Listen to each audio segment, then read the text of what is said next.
Thank you, Mr. Speaker. Kia ora koutou. Mr. Speaker, without having given this bill very close scrutiny, it does appear on the surface to be quite a sensible and practical response to a very real problem. And in that context, it's interesting to discover it came from the former minister. The bill clearly sets out to enhance the ability of the Commerce Commission to work more closely with their equivalent regulators overseas, to share information in a bid to better police anti-competitive behaviour.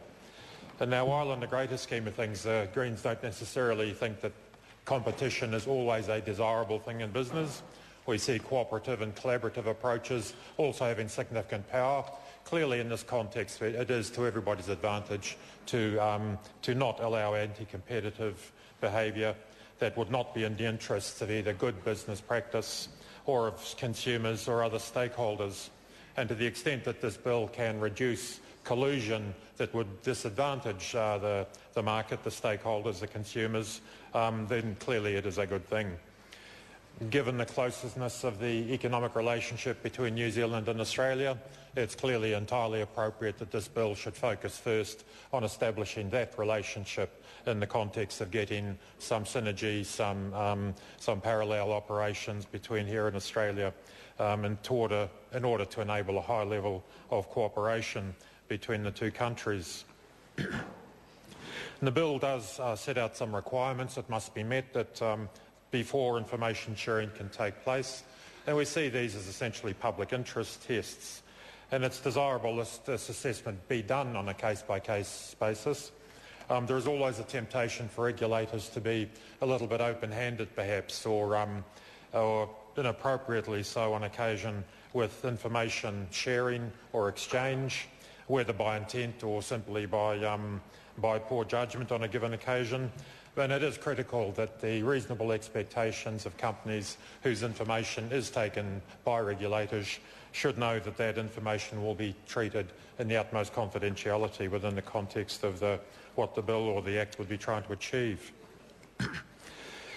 There are quite significant powers given to regulators, or proposed to be given to regulators, and we think it's important that that does come under some fairly close scrutiny.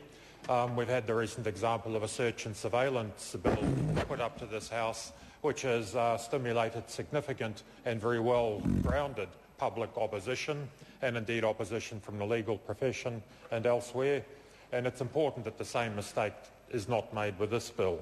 Having said that, at the moment, the degree of regulation proposed would seem appropriate, but that is certainly something that the Select Committee would want to give some very close attention to, and to invite significant input into the question of whether or not the powers that this bill would give to regulators are in fact appropriate and no more than is sufficient to achieving the purpose of this bill.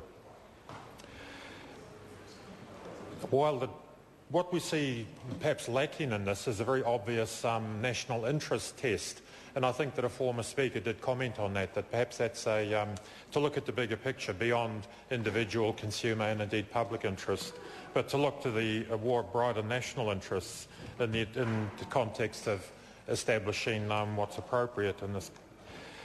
Our free trade partners are all specifically protected under the law. We need to ensure that the interests of consumers and businesses are protected under the law, and it would also be useful to know that we are considering our more generic or more general national interest. We recognise clearly the importance of value of trade. This country is one that makes its living on trade, clearly, but we do not share the belief that any trade is good trade.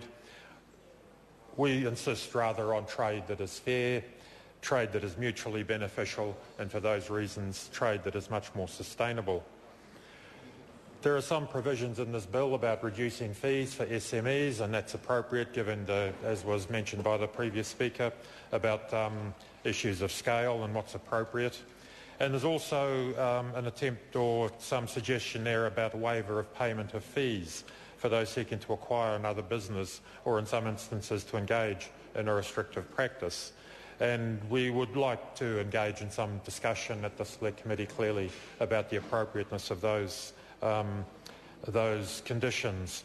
It does seem that the Minister would be given some quite wide and some quite non-specific powers to make regulations around waiving of fees, and we'd just like to perhaps challenge that and to ensure that the best outcome is achieved in that.